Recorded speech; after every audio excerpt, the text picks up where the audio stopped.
likambu ya kokamwa na ville province ya Kinshasa yaya pasteur akuta ina mutu akufa na kati ya église pesi mbutu na église ba fidèle ba panzani bokolanda lolenge pasteur oyo akutala kina mutu akufa na église na ye kaka na émission ya lelo. Na guerre ya Goma kuna epesi mbutu yaya école du cinquantenaire na Goma saccagé, pillé par ba incivique. Ce qui te comme na niveau ya kopiaka ba école et pas wa piba na biso ba éducation, c'est que vraiment quelque chose ne va pas. To kozongela yango kaka na émission ya lelo. Bino batu bomesana kolia na ba restaurant topé malewa salaka attention vidéo bali komona wana mama oyo asubeli bongo mfumbwa atie pour les sakaba client na ye likambo ya somo boyaya tokozongela yango kaka na émission ya lelo. Lambert Mende, ancien porte-parole ya gouvernement ya Joseph Kabila Kabange sika boye membre ya Union Sacrée a recadré ba ancien collaborateur to ba ancien confrère politicien ya Serena Bango ancien concerné guerre ya est ya mboka na biso. Cornel Nanga, ancien président ya Seni actuel rebelle ye azuito abotoli bandaku ya ba politicien oyo ezali bongo na Goma après qu'on récupérer Goma alobi yango très bien lokola ba botola bandaku na ye na Kinshasa ye pe abotoli bandaku oyo ya bango asali malamu to mabe finalement ekoy ba compte ya rendre tondenge na guerre oyo ya est ya mboka na biso to kozongela yango awa na émission ya lelo. Loko etindaki penza biso tozwa ville ya Goma ezali makambo tozali koyoka na kati ya mboka oyo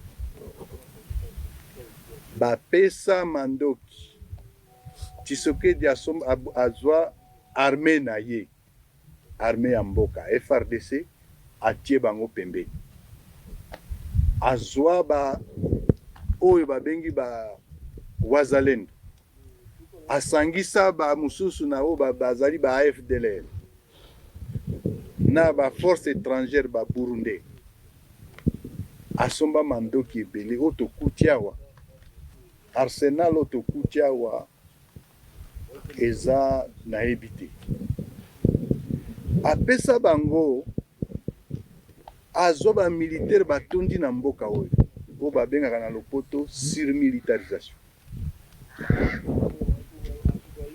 batu wana nde babandaki kosala bazoboma baza ko violer tracasserie obakisi na kati ba service kiriki bakangi batu ebele awa baza na demiap na ANR na Kinshasa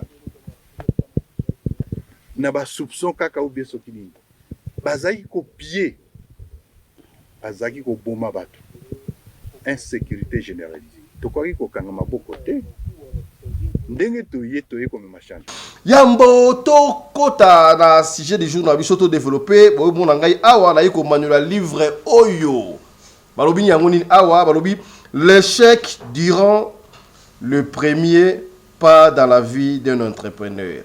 Ezali livre oyo mwana mboka Medine Tima abimisi mwana ya mayele abimisi livre oyo Medine Tima ye azali nani Medine Tima azali licencié en enseignement et administration en sciences infirmières, n'est-ce pas, à l'université pédagogique nationale, IPEN bien sûr, chercheur au sein de l'Office des Nations Unies contre la drogue et le crime, hein? Voilà. On a livre où on a commis échec durant les premiers pas dans la vie d'un entrepreneur. La ligne juste une affaire comprendre un entrepreneur ou un novice en fait, on va se lancer pour la première fois, qui est un parcours na bango échec ezali. Parce que la majorité quand ba formateur ba formera biso mingi ba lobela biso te qui est au coup un échec. Beaucoup plus ba ebisara biso que non vous allez réussir une fois que vous vous lancez en fait. Mais sur terrain réalité zara eloro mususu. Yangwana na lobaki na yebisa bango qu'une fois que vous vous lancez, en fait, ne pensez pas que vous allez seulement réussir. Vous allez habiter dans des problèmes, vous échouer.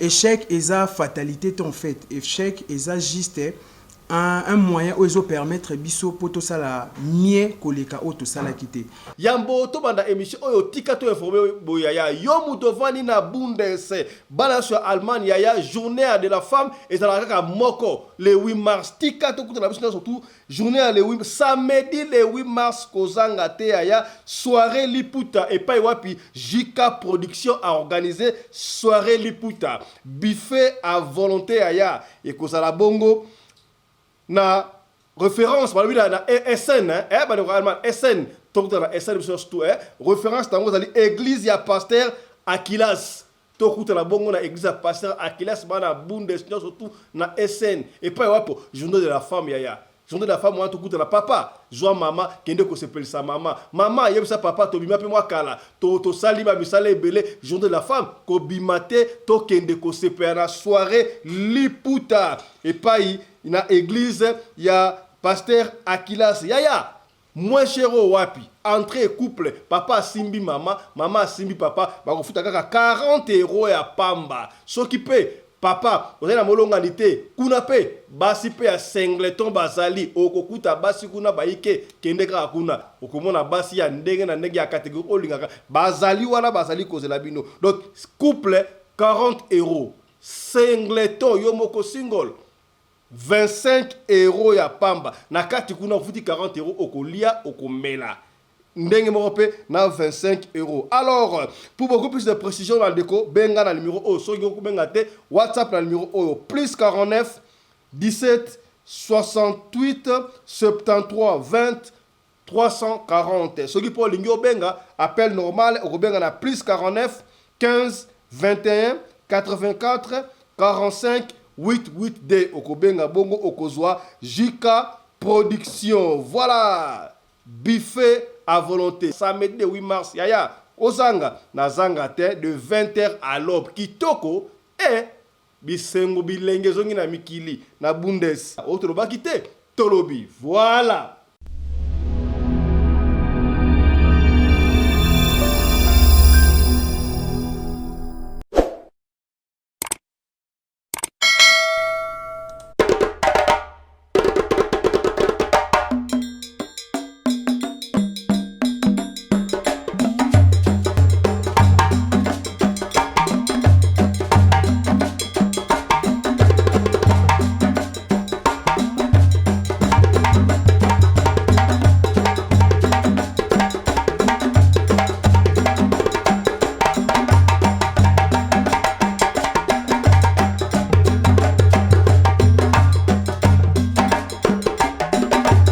mobali mbinga na mwina ngolo aboya hydroquinone soki ezotambola basheri bazokweya mayanga na retrouve douce tendresse affection. Mbote na bino bandeko balandi ya radio loko télévision bisika nyos tubo zwami. Merci na confiance pe fidélité bozali kopé sa programme oyo radio lokole masolo et pa wapi tokuta na ka chaque fois pona ko solola makambo zali koleka bongo na communauté na biso africaine en général. Mingi ya biso batu oyo tolobaka lingala. Kombo na ngai Fiston Pelende tata ya Sedek na sepelaka mingi yo benga ngai tata Pelende pour faire recours à l'authenticité. Chaque fois, il y a tout bien à la kaba kombo na biso comme il se doit pour garder la valeur culture ancestrale. Est-ce que yosioka mundele woko mona eka songo? Osioka mundele woko mona mbemba? Osioka mungolo ko mona mundele ko mona o mabanzo? Pona nini? Pona nini kaka biso to so kaba kombo ya mundele? Oko mona ngai Jean, ko mona ngai John, ko mona ngai ndenge nini? Yaya. Valorisons la culture africaine. Est-ce que komi c'est que bien. Voilà. Aujourd'hui, qu'on a d'habitude, aux États-Unis d'Amérique, et pas il y a Akoya, vous comprendrez? Et Kendaka, Ndengwana. Aujourd'hui, na Kuala Lumpur, na Venezuela, na Ituri, na Isange, na Katakokombe, na Afrique du Sud, Johannesburg, Cape Town, Pretoria, Witbank, na Mozambique, na Suède, na Venezuela, na Brésil, Tala. Émission na bino yangoyo e bandi yebisa bandi tokota to solola makabo ekoleka na mboka na biso na lobaka yango chaque fois soki mbali boso yo tala biso to sengi na yo osabone soki osabone ko bosa na te ko fina bongo cloche ya notification pona orataka ba programme na biso ata soki mu Kete. Yambo to kota na sujet du jour na biso to développer bo mon ngai awa na yiko manuel livre oyo. Balobi nyangoni awa balobi l'échec durant le premier pas dans la vie d'un entrepreneur. Ezali livre oyo mwana mboka Medine Tima abimisi mwana ya mayele abimisi livre oyo Medine Tima ye azali nani Medine Tima azali licencié en enseignement et administration en sciences infirmières, n'est-ce pas, à l'université pédagogique nationale IPEN, bien sûr, chercheur au sein de l'Office des Nations Unies contre la drogue et les crimes, hein, voilà, et de l'Organisation mondiale de la santé. Voilà, Medi Tima, à la fin plateau awa, Medi Mbotenayo. Mbote tata pelinda. Yo osali livre kitoko awa. Livre on a balance en côté de Roland Changon Baliboso awa na radio locale par la chaîne du peuple, la chaîne de votre référence. Livre au comme ceux qui toko boye na kati awa. Olobi l'échec durant le premier pas dans la vie d'un entrepreneur. Oli kolobani na. On a livre oyo na commis échec durant les premiers pas dans la vie d'un entrepreneur. La ligne juste na faire comprendre na ba entrepreneur ou ba novice en fait. On va se lancer pour la première fois que na parcours na bango échec ezali parce que la majorité quand ba formateur ba formera biso mingi ba lobela biso te ki to okuta un échec beaucoup plus ba ebisara biso que non vous allez réussir une fois que vous vous lancez en fait mais sur terrain réalité zara eloro mususu yangwana na lobaki na yebisa bango que une fois que vous vous lancez en fait ne pensez pas que vous allez seulement réussir vous allez habiter dans ba problème beaucoup échouer.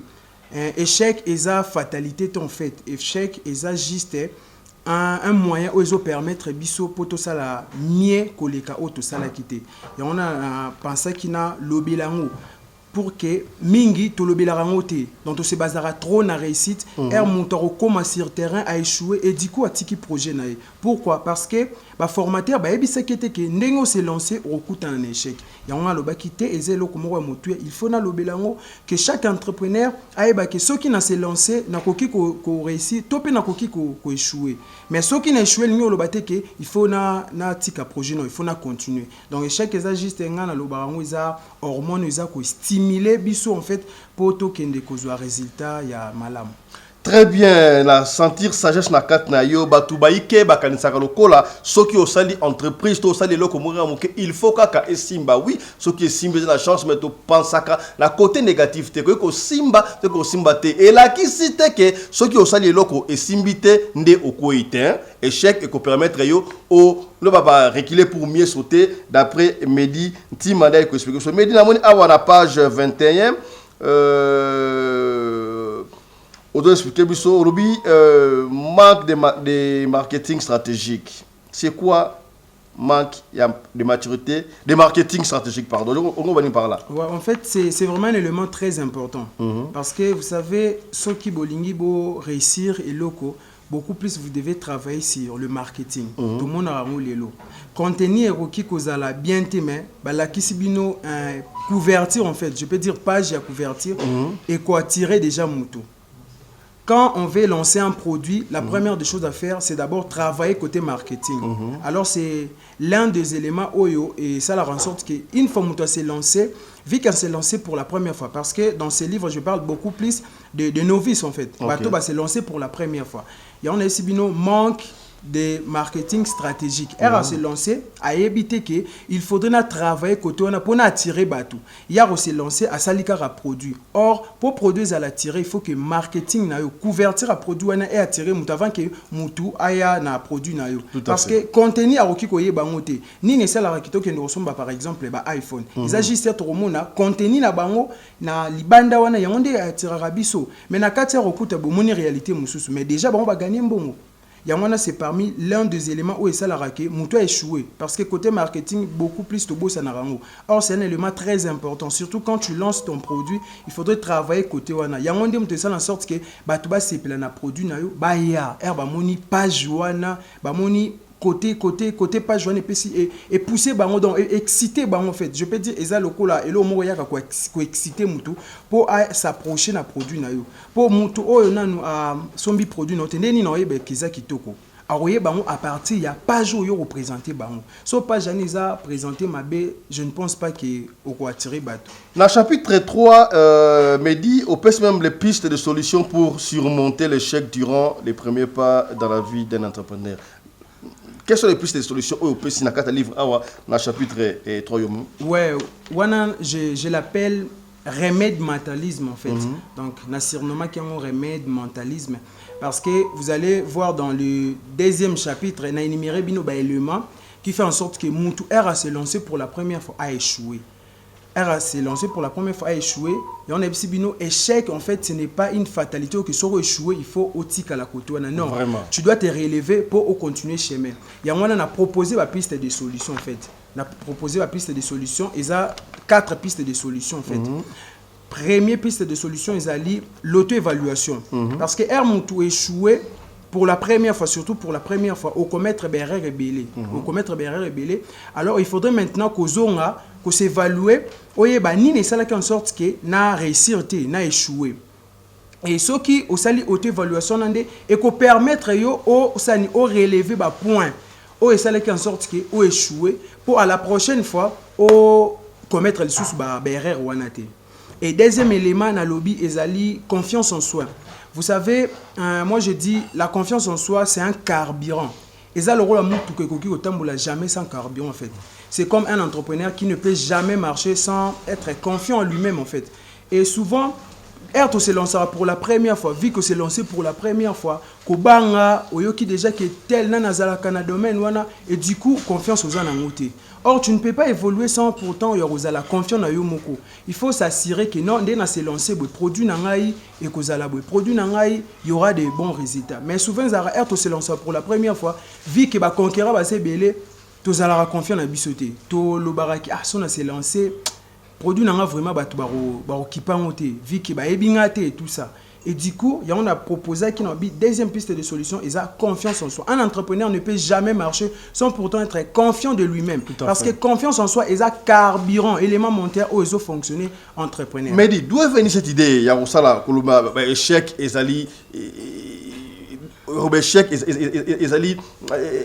feinté. D'où est venue cette idée-là? En fait, cette idée est outil pas n'angamoro parce que je suis victime de ça. Je dirais je suis chef, il y a projet n'angamoko Allwet est une entreprise de fabrication de galettes. Quand je me suis lancé pour la première fois, on a Epsibino, formateur qui n'a pas échoué. Bon, non, une fois que tu te lances, tu vas réussir et tout ça. Arrivé sur le terrain, ça n'a pas été le cas en fait. R s'est lancé, n'a échoué. La bandeli n'a échoué. Et du coup, ça m'avait donné l'idée en fait de parler sur ces points. Je me suis rendu compte que mingi bakati ba projet na bango. Pourquoi? Parce que négligé que l'élément haut. L'échec est un élément inéluctable en fait. Autre que éviter na chemin na biso. Une fois qu'on s'est lancé, deux portes font moi mi. Porte il y a réussite, na porte il y a échec en fait.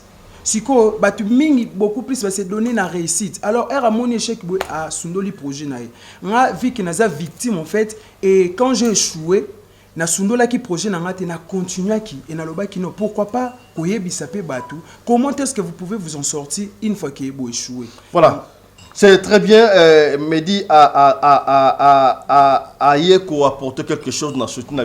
Bino jeune entrepreneur, entreprise, l'entrepreneuriat, compagnie moko songolo to pakala. Ne vous découragez pas. Non. Quand tu échoues, cela ne veut pas dire que esili. Au échoué, au zongisima, au tali, et si kanini ezalaki échec pour na améliorer. C'est ce que Mehdi veut dire dans le livre. Mehdi livre qui toko oyo, ezali livre moko ya tout le monde a combien de pages? 47 pages.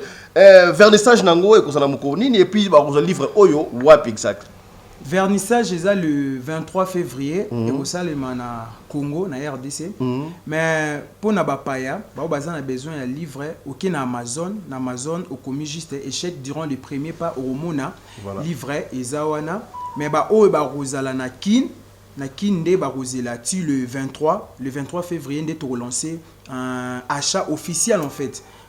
sur le plan local. Mais sur le plan international, allez-y sur Amazon, tapez juste échec durant le premier pas. Bon, un livre et livre est la version français ou en anglais? Bon, pour le moment, tout ça, il y a nos versions français en fait. En français, quand même. Dans Amazon, déjà, sur la côte, donc voilà. Allez sur Amazon et tapez l'échec durant le premier pas dans la vie d'un entrepreneur. Pour livre à Mehdi Ntima et Kobima. Pour la bande de Kobana Kinshasa, vernissage officiel. Et que ça, le 23 février déjà. Wapi et puis Rwanda. Na Kitambo magasin, na salle Imperium. Voilà. Et Kobanda de 16h30 à 18h30. Voilà, merci beaucoup ba jeune entrepreneur au yobungu ba entrepreneuriat to bengimino et belé boké na salle wana boya ko yoka comment est-ce que Mehdi a pour expliquer parce que la télévision sur le temps, on n'a pas eu le temps, il n'a pas eu le temps de tout expliquer. Kuna a ko expliquer bino o nyonso bona ko besoin beaucoup tout na pe mituna. Voilà, ce sont les jeunes pareils au Tolingi va contribuer à le développement. Il y a Mboko Nabiso, République démocratique du Congo. Voilà, Mehdi, un mot de la fin. Un mot de la fin. Tout d'abord, je remercie le bon Dieu en fait. Le bon Dieu pour avoir rendu ces moments favorables. Et deuxièmement, na Pessi Mbote Nangé Belé et pas ya Michael, Alex, Akoya. C'est quelqu'un qui m'a énormément soutenu en fait. Parce que si tu as une démarche de publication, il y a des gens qui ont toute la famille, je salue toute la famille. Le docteur Magimbote, de partout ailleurs, je ne saurais citer les noms de tout le monde, mais et j'aimerais dire seulement aux novices, en fait, les entrepreneurs, que l'échec ne fait pas partie en fait, des éléments qui vont vous tuer. Mais l'échec fait juste partie des éléments de l'entrepreneuriat. Ceux qui ont échoué pour la première fois, ne baissez pas les bras, continuez marche en fait. Au fur et à mesure, vous avez échoué, au fur et à mesure, vous avez relevé l'expérience, vous avez relevé le défi pour le bibo, ça la makambu ya minene. Alors une fois que vous échouez en fait, ne vous découragez pas et n'abandonnez pas vos projets en fait, continuez. Mettez-vous juste dans la tête que l'échec fait partie de l'entrepreneuriat. C'est comme ça que vous allez réussir.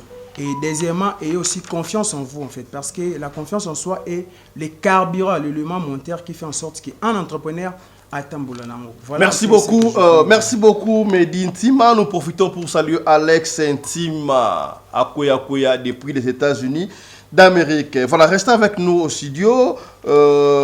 Tina Souka émission Oyo. Voilà. Autre chose à présent. Nalobaki Ango na ebandela école du cinquantenaire na Goma na ville ya Goma saccagé, pillé pendant la guerre.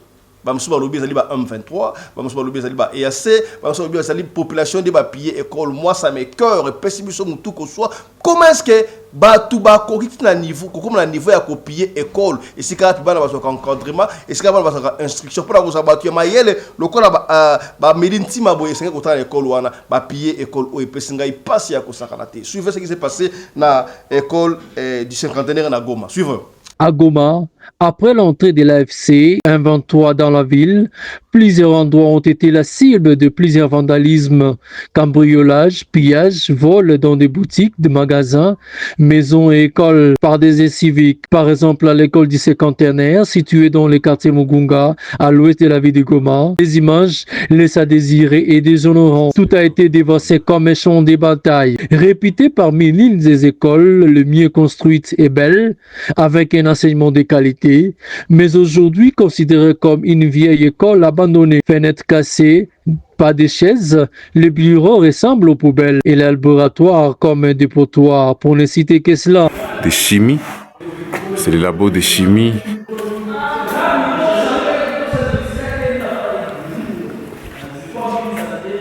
Chimie, pétrochimie, géologie, on faisait nos pratiques ici. Maintenant, regardez ce qui reste de ces laboratoires. Il n'y a plus rien. Les étagères ont été détruites. On voit la paillasse foutue. Il y avait des tiroirs. Il y avait des armoires partout là-bas. Tout a été volé, brisé, cassé. Il y avait de la verrerie dans les deux armoires ici. Tout a été volé. Il y a d'ailleurs deux armoires de l'autre côté. Tout a été emporté. Les produits chimiques, on stockait les produits chimiques à ces niveaux, tout est parti. Il y avait d'autres équipements ici sur la paillasse. Beaucoup d'équipements de grande valeur. Des microscopes pétrographiques, des distillateurs de produits pétroliers pour les analyses sur ces derniers. Mais tout est parti. Tout. Ici, il y avait une table et une chaise avec une documentation importante. Tout a été jeté par terre. Ça, c'était une vitrine pour les échantillons de roches et minéraux. On ne voit plus rien. On a brisé toutes les vitres, tout a été emporté. Et voilà ce qui reste du labo de chimie. Rien. Il ne reste que balayer et recommencer. Sans porte maintenant, sans chaise, sans tableau, sans quoi. Ici, c'est les labos aviation. Les labos aviation civile, sans grillage, sans porte. Il y avait 2 portes. Maintenant, regardez, il n'y a plus rien qui reste. Plus rien. Ici, on a essayé de trouver aussi les plafonds pour récupérer les fils électriques. Très compliqué. On avait une très belle maquette ici de l'aéroport de Njili qui n'existait plus. On a abîmé. On avait des installations ici. Ici, c'était comme un aéroport en miniature, mais on a tout démoli. Tout est parti. Regardez même sur les murs. On a essayé même d'arracher les câbles. Ici, c'était la cantine. C'est vide. Tout a été vidé. Il n'y a plus rien. Ici, c'était un dépôt. Les dépôts de la cantine. Il n'y a plus rien. Même pas les étagères. Ici, c'est la salle des profs. Il y a déjà des vitres cassées ici. Quand on entre à l'intérieur, regardez, on a défoncé la porte. Pas facile. Tout a été détruit. Il y avait des tables qui faisaient le tour de la salle pour les enseignants et leurs chaises. Tout est parti. Là, on entre du côté où il y a les installations sanitaires des enseignants. On a détruit les installations en question. Regardez ce qui en reste. On a tout abîmé. Regardez. Ils ont même déféqué partout. Là, ils essayaient d'enlever ça aussi. Et voilà. Deuxième porte, même chose. On a tout abîmé. Tout un pillage systématique. Ici, il y avait encore les tableaux. Il y avait les tableaux divisionnaires pour les circuits du bâtiment. Regardez, il n'y a plus rien. Les disjoncteurs sont partis. Et cette cabine est maintenant vide. Ça, c'est un nouveau bâtiment en construction. Regardez, on a tout détruit. Imaginez-vous, c'était encore en construction, mais on a détruit les blocs, on a enlevé les fenêtres qui étaient déjà fixées. On a pris, tout est parti. Ici, il y avait un poulailler, tout est parti. On n'en a plus pour l'internat. Ça, c'est les blocs internat. On voit déjà des vitres cassées partout. Il n'y a plus de portes sur les bâtiments. Là, c'est la porte d'entrée de la cuisine, l'internat. Il n'y a plus rien. On a démoli même les installations pour la cuisine.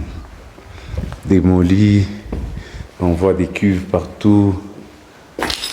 Ici, regardez, les installations sanitaires démolies.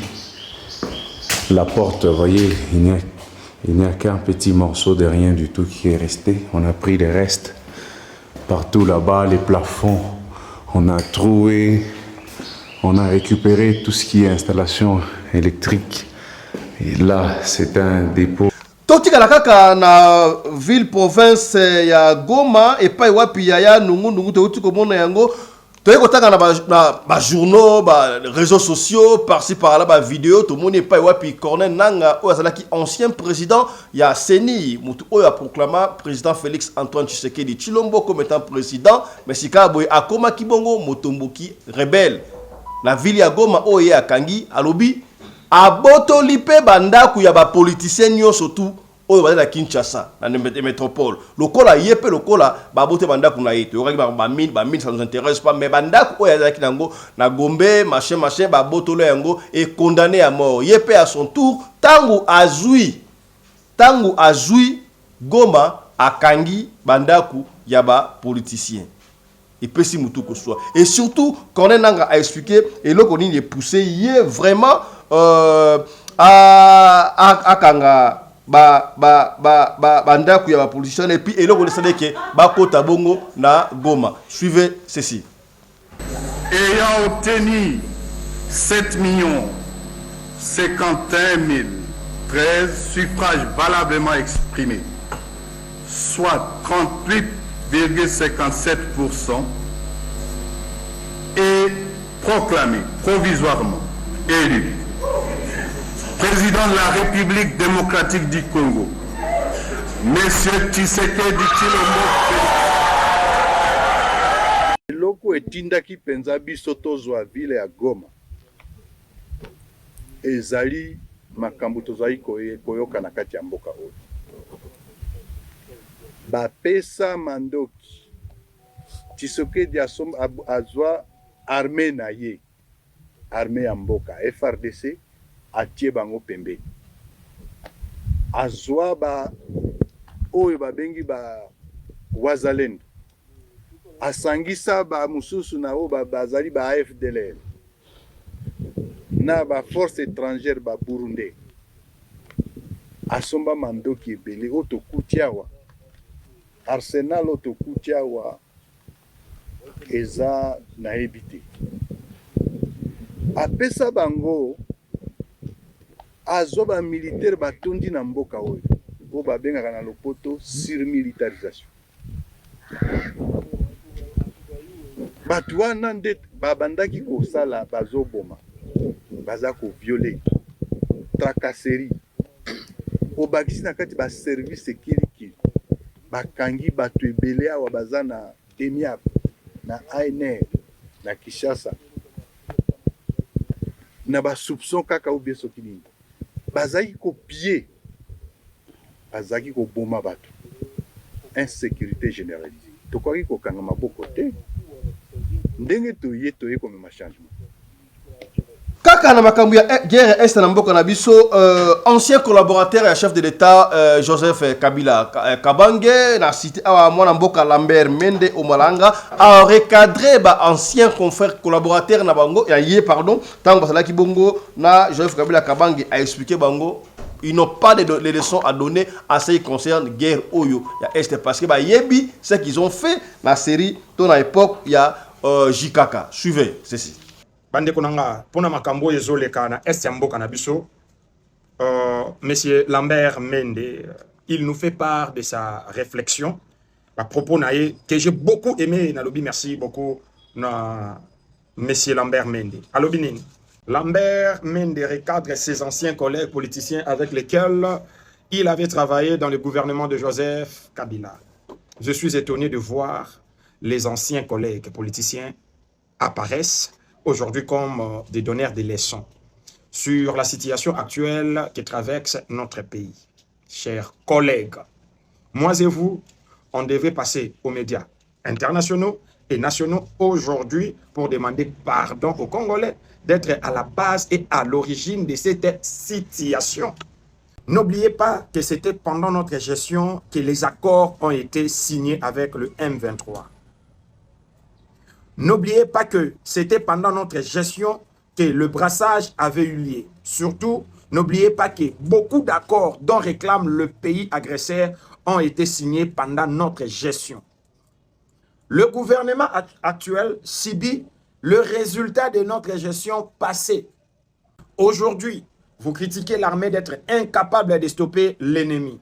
Vous oubliez que l'ennemi avait occupé de grandes fonctions dans l'appareil sécuritaire de notre armée pendant notre gestion. Voilà pourquoi ça ne sert à rien de pouvoir présenter l'incapacité du gouvernement et de l'armée congolaise en voulant pousser le peuple congolais à haïr les autorités alors que notre propre conscience est témoin. Merci beaucoup, papa Nabiso Lambert Mende. Tu as tout dit. Tu as tout dit. Le lotozo mon ancien régime est comme il va donner des leçons. Alors que yebi bien que ceux qui les lots payés au sombré n'a pas dégâts oyo. Et ça par rapport il y a ba accord na bango. Ndenge ba sala ki ba mixage ba brassage na bango. C'est par rapport à ça. Ndé les lots tozo subir, tozo payer le plus fort. Mais babo sani ba keko se allié les sous na moto oyo. Azo bundisa mboka oyo bengi pays agresseur. Peuple congolais. Bazo lukaka ko pousser biso to haïr ba autorité na biso. To inafachi. Il y a un gouvernement, c'est vrai. Et ça la présidente de la République. Et ça la gouvernement, il parfait. Et ça la makambo belé, il ko ça les CPLCP batote. Mais ce qui le lot zui, to komi contre autorité na biso, to tiki couloir pour na banguna, bakota ba massacrer biso. Erreur ya liboso to sala kana Mobutu. Ko kanisa ke ko fongola nzela pour Kabila le père aya. To buaka Mobutu en sac comme c'est un dictateur. To te kaka déjà mboka. Kabila le père pe aya to yambiye. Mais banguna oyo kaka ba utiliser ki akota bango wana nde ba utiliser ba éliminer. Kabila le fils aye, Kabila le fils abundi na Rwanda à un certain moment abande ko loba akolobi sali susu Kagame te. Nous avons des vidéos. Pourquoi comprenant que Kagame c'est un pays agresseur. Le comité Afati ce qui va réussir diabolisation na bango et que to yina 100% ba autorité na biso pour que toti kanzela diable à kota. Vaut mieux vivre avec un démon que tu connais qu'avec un ange que tu ne connais pas. Notre président, Toyebi Penini, Toki Kosala à l'interne, to poussé pour ça la malamu. Toyebi Yango. Mais bah, oh, bah, c'est un ange qu'on ne connaît pas. Toyebi bien que bah, c'est rallié déjà. Nabato, bah, Nyoko Limbo, Kanabiso. Pendant 30 ans, bah, quoi, qu'on peut s'abisso ni Malonga. Biso, Tozolo, Bakout, Kolobo, Tozolo, Toza chaque jour menacé. Mais Toyebi que Sali à Congo. Yaya epesi pasi epesi mawa yo muto mesana kolia na restaurant babenga karoni malewa yo papa malewa yo na ndaku olia kate okay so ka midi ebeti yo na mbango mama mambweni ayamba madesu kitoko ya madeblo ngala lenga mfumbwa na kuanga ya mama mambweni yaya est-ce que mama na lenga alambaka mfumbwa na ye epesi pasi ya kosakati ya tala mama oyo na restaurant yaya ye awali kosala pipi alambi mfumbwa kitoko atie pipi akabwela batu ya na intention nini et pesinga mutu ko soit et bangisi et puis ce qui nous écœure ba filmer était yeboko à se filmer comment est-ce que azoko subela mfumbwa na sima ko sumbela fumbwa abandi ko ba yango yaya yo oliaka mfumbwa na restaurant oliaka ma deblo oh ah comment est-ce que mama wana na mi ma deblo na restaurant mama wana na mi fumbwa za kitoko boy ndoka asaka suba na ye subata bakaka et pesi pasi ya kosakala te mama elongi bali ko mona wana ye elongi na yango wana atiaka mfumbwa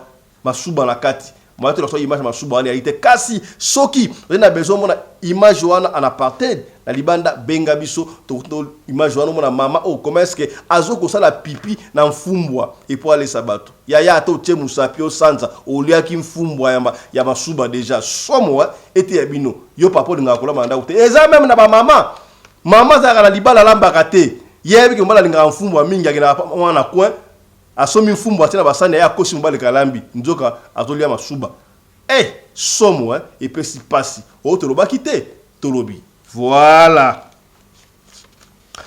sika boya to kotikela yo otala témoignage interview ya pasteur oyo ali ko expliquer comment est-ce que akutani na mutu akufa na église mutango aye kosenga ye lisungi ayaki a ressuscité ye aye kosenga ye mai to aye kosala ndenge ni mutu akufa et pesenga mutu koswa makam pasteur o arobi to na nango ensemble bisona bino e bongo to silisa suivez nini suso tozo continuer vision esike suka ki po ebisa ki biso na suka nango ezalaki ke mwasi oyo abala na mobali wa bala na couple eza na ndako me mota tali kuna azoko embrasser ne mutu mususu mobali patali koto azoko embrasser ne mutu mususu suite fin yango ezaki wana alors na ebite soki suite ekozala wapi suite nango ezalaki wana fin nango ezalaki wana en tout cas oyo tolongaki toloba parce que moni message oyo eza message moko non pour toujours supplier peuple de Dieu au non pour toujours notre chérir bato mais c'est message qui vient de la part du Seigneur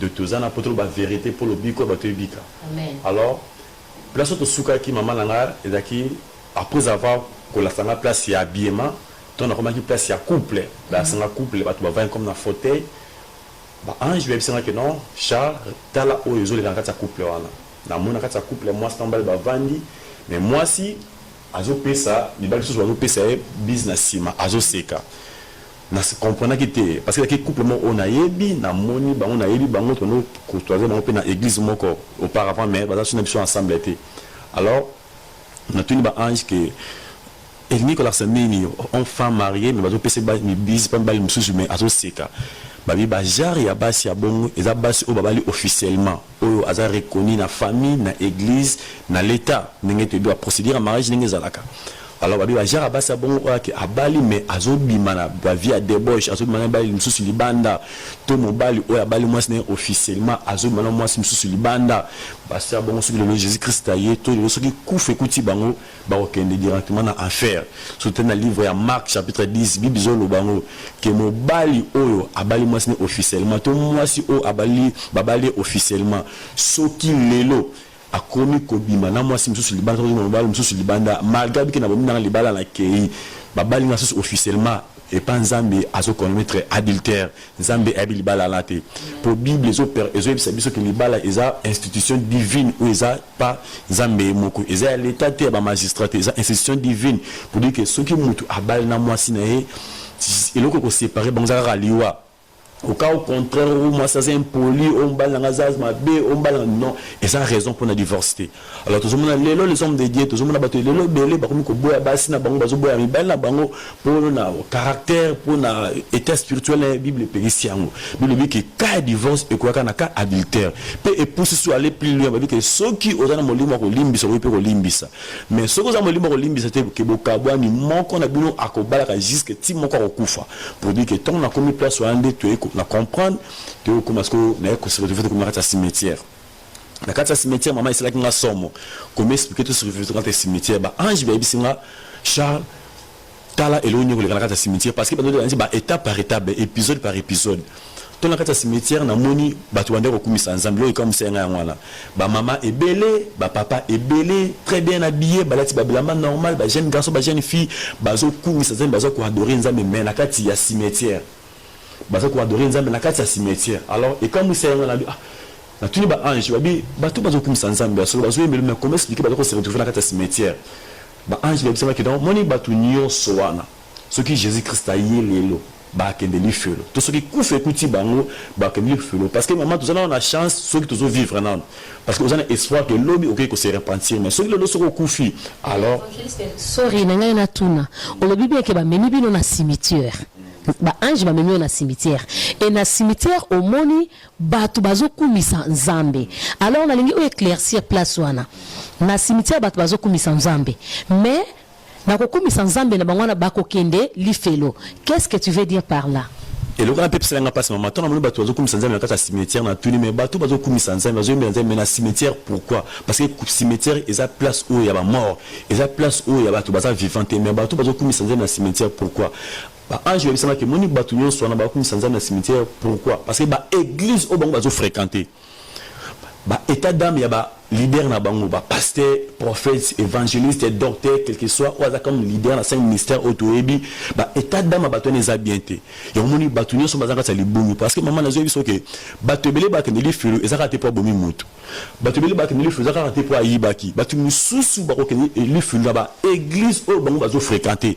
est-ce que état d'âme ya pasteur wana oyebiango état d'âme ya prophète wana oyebiango parce que au lelo bato mona miracle bazo mona prophétie bazo baté est-ce que tous dans les bons ou tous dans les faux ya mona babike batu nyonso wana o ba fréquenter ba église ya Marc wana ba ko kendeli fulu sur Jésus Christ aye parce que Bible dit que l'homme donne ce qu'on a ce qui montre dans Nzambe ya solo à ko transmettre pe vie na kasi ya bato mais ceux qui mosala nzambe o soit disant que aza mosala nzambe mais azosela ba fétiche azato a science occulte o lo bakomi ko se déguiser na sima basala nzambe alors ceux qui binosco bato bazo fréquenter l'église bon toi c'est quoi que ozo recevoir lobiko tu ozo recevoir vie ozo recevoir kufa yo beki na kati yote pona ko tuna poto mo uti ko lobobi ke batebe ba ke lifelo est-ce que église wana o yozo kende église o kende est-ce que obi tada me église wana obi tada me évangéliste wana to ya pasteur to prophète wana c'est pas mal mais est-ce que ngene o éclaircir biso muki est-ce que mutu akoko yeba état d'âme ya mutu mais si ma Bible moni eza kozanga koyeba Bible dit que mon peuple périt par manque de connaissance les losoki batu bazanga ta ignorance parce que bazanga koyeba so nous sous kata makomi maman la Bible est claire Les critiques sont claires. Tu peux aller, tout le monde a un petit lolo.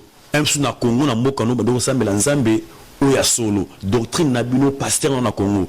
Aucun pays, mon étranger, pour eux, tout na nzambe wana. ala kisayo apeso ba directive ala so église ni koko kota okeka po bazo yemba Yesu azali awa ozoke kuna po ba komika que non Jésus Christ est ici au côté de l'église à bongo non okeko prier nzambe non Bible invoque moi je te répondais dans Jérémie 33:3 invoque moi je te répondais je te ferai voir des choses cachées que tu ne connaissais point les choses que tes oreilles n'ont jamais attendues tes yeux n'ont jamais vu okeko fuka ba nzambe nzambe aza juste nzambe alobaka o invoquer nzambe bika nzambe nzambe boka mopaya nzambe azana posa o diriger na etonga oyo bazo solo na bosolo wa nzambe aza fidèle atana ba signe akola kisao et on toujours batu lelo batu po bazo kenikaka ke batu bazo manzembo nzambe batu bazo kumisa nzambe batu bazo kende bazo ye batu au juste ezanini et on batu bazo ko trata libum parce que maman vie lelo ba infiltrer ba koti ebe na évangile évangile baby évangéliste ozo ba infiltrer pour l'amour le pelosa très décisif oza na kanda ba infiltrer ozo lobela wana so ba infiltrer nde banani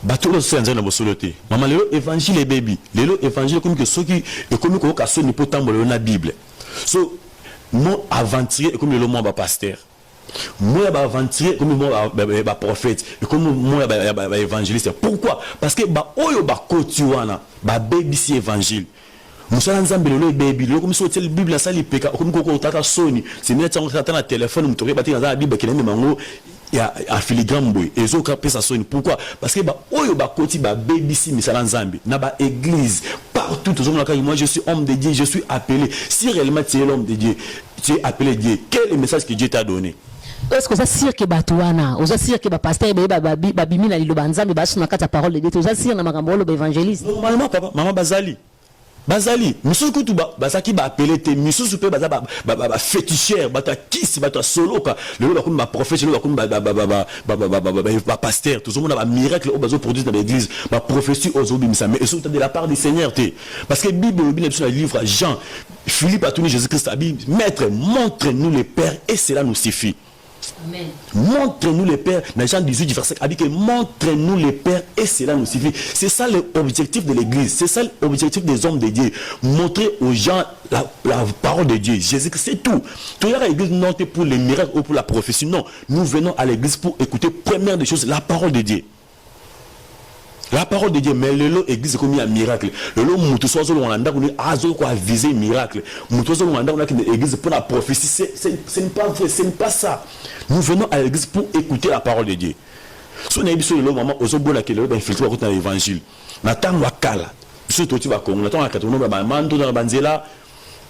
Rotali sa chance recouper ça que vous allez qui tu as toujours mon on va psychologue bato batangi na université un psychologue soit vendiblement avant ko italeo ko yebiso makambo zo raisonner makambo ozo mona mais ces gens là aujourd'hui tout le monde a bon société baké wapi yebisa maman soko baké wapi soko on a bien évangile soko baké wapi pona mo lelo na kanda makasi ndenge zo lobela na yebite sozo lobela pena bato niyo bapesi o kanda na zo comprendre te soko ba mando na bazaki libanda wana ndenge lobi ba féticheur na so talisa maboko bato na soko bakenda wapi yo tu basiki wapi maman na ngai ba continuer l'église ba changer des modèles de travail na bango ba comprendre que on est à ce que démodé ba continuer ba église ces gens là les mando na là ces gens là ba professeur on a au bazar ba patou ba psychologue ba to ba kisi ba to soloka ba continuer ba église aujourd'hui ce sont des prophètes aujourd'hui ce sont des pasteurs le lot maman comme évangéliste à la société ba moi que évangile comme démodé mutu le pas besoin d'être évangéliste ba ça les sociétés le lot tout cas prophète archibishop tout ça mais pas nzambe évangile à kalana ou à sigezala parce que il est le même hier aujourd'hui éternellement le lot matière comme matière ba fashion matière ba série matière autre qui ba 2000 ba 1985 ba 90 et ça susté l'autre ba matière ba 2017 matière ozo CP batu matière ozo chéri batu matière ozo PCC on a quatre batu non évangile est la vérité Bible dit Jésus Christ chaque fois ba ko enseigner batu ande ko longa moko parce que il disait la vérité bato bande ko kende moko bazo kokaté parce que parole bande ko choquer bango za ki vérité jusqu'à tel point à tuni ba disciple na alors bino bo kende wapi amen alors bino bo kende wapi babi que maître to kende wapi ceux qui yote mais aujourd'hui l'église pas maman toi c'est quoi que l'église que côté pasteur zoté bato bazo bima jamais le coup du film pasteur zoté alléluia amen recevoir non on ne veut pas l'église pour recevoir Les miracles, c'est ici, ça se trouve ici. Ça, on nous appelle ça miracle. Et ça, ça c'est la prophétie par l'excellence. Ça, c'est le miracle par l'excellence. Et ça va procéder. Ça procéder. Et là, il y a ce que ça est. Ça qui est battu, éviter. Peuple des ans libungi, battu bazana kata libungi, battu na ba BBC évangile. Merci beaucoup à l'évangéliste Charles Kakandenge Azoloba et papa Charles Kakandenge Otikoloba awa. Question na na to ezabo papa. Tangu bokenda côté na ba église et que mondimi moka bengi ou bien pasteur moka bengi sio okete en église na ye. Alors pourquoi vous exigez na faut enveloppe nan? Maman eza faux et archi faux. Na na claircir le oloko o un ministre dédié, pasteur, évangéliste, autobus, les 5 ministères, na musicien. Au moment yo pasteur, tout évangéliste, ba bengi au kilotier na église moro songolo pakala. Mais aussi na enveloppe. But ne faut pas tout na, faut pas que peuple de faut la muka. Il faut pas tout na, ok. Yo aussi na enveloppe pour au côté na don ton la grâce au nzamba pesio. Est-ce que grâce au nzamba tsekat na yo, don au nzamba tsekat na yo, au foot la kango combien? Pour le comme roté kango. Yo faut nous avons besoin de grâce, il y a parole, il y a don, il y a miracle, tout. Est-ce que ça na charge yo, na charge yo que na don na on a besoin miracle, na charge yo offranga autant de dollars ou autant de francs congolais. Jamais. Toujours méritant, et ça grâce immérité, c'est par sa grâce, gratuitement. On sait que va charger l'enveloppe, tu as pas qu'était. Non, yo kende ko ça musala na nzambe. Au moins sur la besoin de tamboka mususu, ndé msusu ba foutu le billet, msusu avion pour demander ba inviter.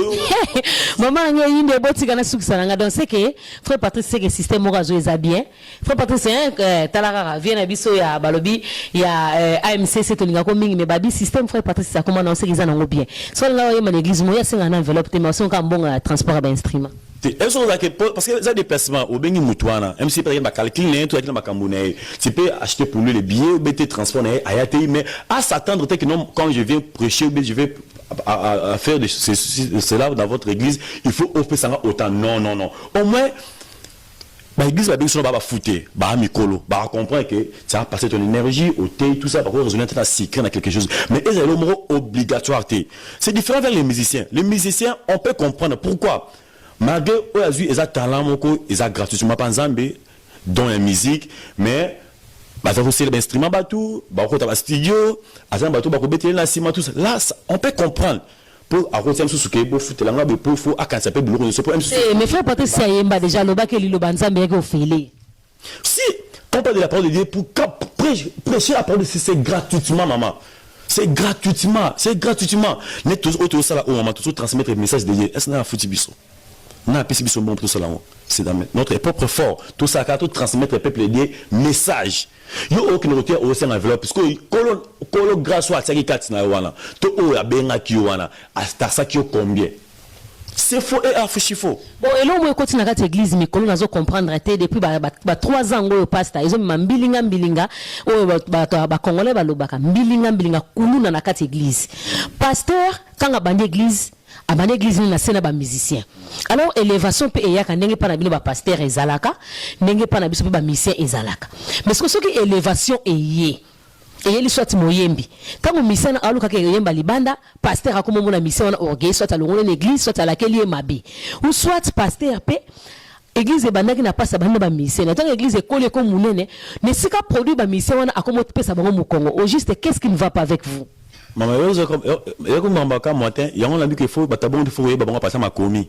Passer ma commis. So m'tatangi ba Matthieu, m'taso ba tu batanga kara Matthieu. On va Matthieu chapitre 3 oh qui t'a malé au bando comprendre malé. Ce que tu aboyi musicien, ça ko ka matin, ce que tu moi sanda ko boyer. Pour ça na niveau na ngate. Parce que combien plus fort musicien. Bible bi moni mutu ba comprendre ba qualité mutu sera tombwami. Nous tous sommes pauvres. Abandi Yesu Azaliawa 4-5 personnes à sa fidélité avec les musiciens, avec sa femme dans la maison. Mais ce n'est pas moi minde baba qualité mutu. Ok, il ne faut pas négliger la faible commencement. Il ne faut pas négliger. Oh, bandaki na bango faut la reconnaissance na bango. Jésus-Christ a dit que il faut être d'abord fidèle dans les petites choses. Et puis, on sera plus fidèle dans ces grandes choses. Si on a comme Mikem, nous sommes fidèles dans notre bon miné. Ces gens-là, le lot musicien, avec qui on va bien, avec qui on va bien, avec qui on a respect, parce que on a bien. Frère, il y a qu'à te dire ça va pas tout ça mais le temps on bâtit, on va mis, on commet qu'on nous cabato, bah ça va combo. Non, ce n'est pas mauvais. benga bango na taba croisade tout ça basangana na ba mission na ndako au conseil na ko pesa po on les épée ba o ayote o bengi bango ba frère na biso minene o nzamba ba tombol dozo na ba kongo wana sangisa monta na ba ndako to ba o bato ba lo ba ke ba sala ba signe banzembo na bango ebikisa bato me bato mosusu bayoka banzembo na mo baolobaki bafrère wana baosala basina misapi basini moko boye ya bien te basini moko tomona na ba-États-Unis kuna je ne sais pas nga makambo wana yebi te me bato nde babike bamisango malgré bato mwana baosala basini mama bible obi nzambe moko nde ajuge biso na mokolo suka biso tomona awa tozomona nous sommes pas là pour juger les gens mais to bato nde bayeba ya mabe eza wapi ya malamu eza wapi parce que eza na parabole mo na bible obi babi baserviteur bake baloni mais attends ba yeba moni pe susu na ba blé balolaki bilom susu pe bakisani to ba bisi maître ba ke to kende ko lokota to pikola ba oya mabe ba ke no tika blé na ive école ensemble tant ya ko récolter nde to kolonga ya mabe to ko boaka ya malamu to ko so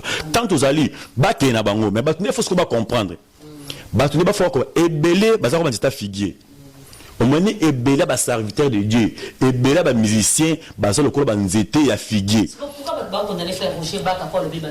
Papa Roger Baka na commission na pambolo pe sozali na pambolo pe sozali nzambe apambolo na la mission na papa nzambe apambolo c'est ça tout ça temps au évangile ko sous sonité tu attends au photo ba vérité parce que peuple de Dieu et ça ka libungi parce que ba faux ba ça makele makasi les faux ba ça makele na média partout mais les vrais ba vendre kimia ya on so les vrais photos tellement to dénoncer misala munguna parce que toi les faux bazo les devant peuple de bakobi kondima bango alors biso ba vrai pe photo tellement papa José Baka na na mission na yo vraiment nzambe apambola yo kozonga simate na bike vérité est toujours na bitumba bako bundisa bako telemela mais continuer il faut toujours que ba vérité parce que à partir aux ba oyibite msusu mutu moko na Asie na Europe na Amérique na Afrique okoko sauver ta molimo ya mutu moko alors il faut que ba toujours ba vérité yona bike ba te bela zo ba figuier moni nzeta figuier Jésus-Christ Bible dit que un jour Jésus-Christ va t'amener ba disciple na ye ayoki nzala bakena nzete bavandi babike bobuka abibobuka mbuma nzete otolia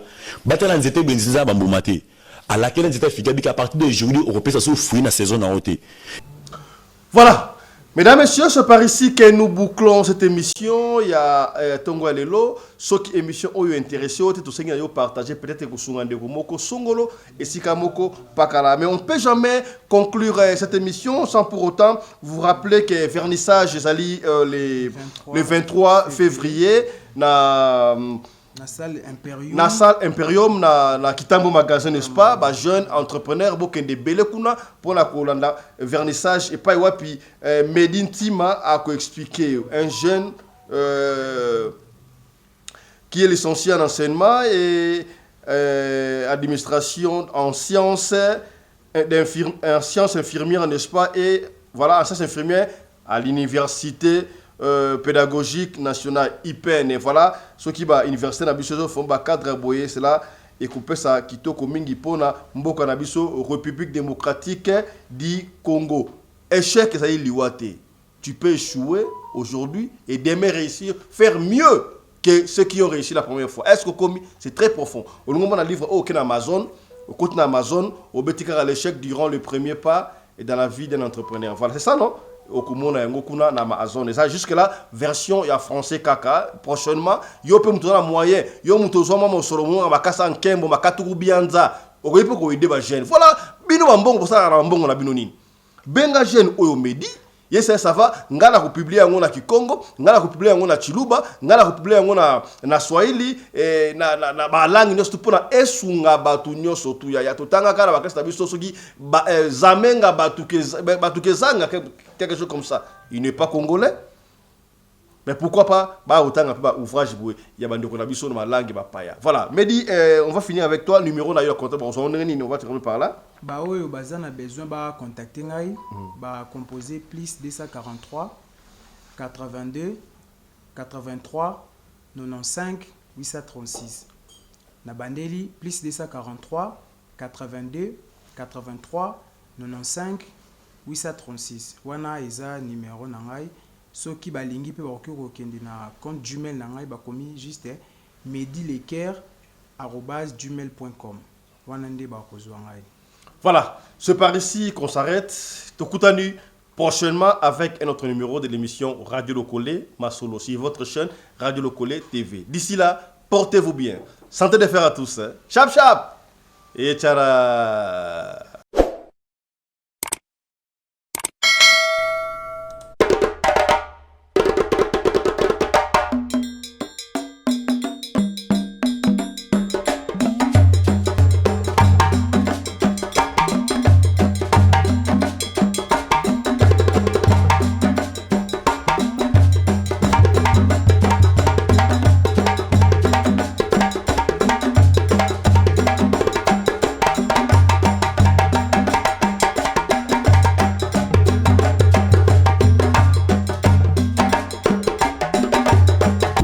Mbinga na mwina ngolo aboya hydroquinone soki ezotambola basheri bazokoya mayanga na retrouve douce tendresse affection epa na yo nasalelo nini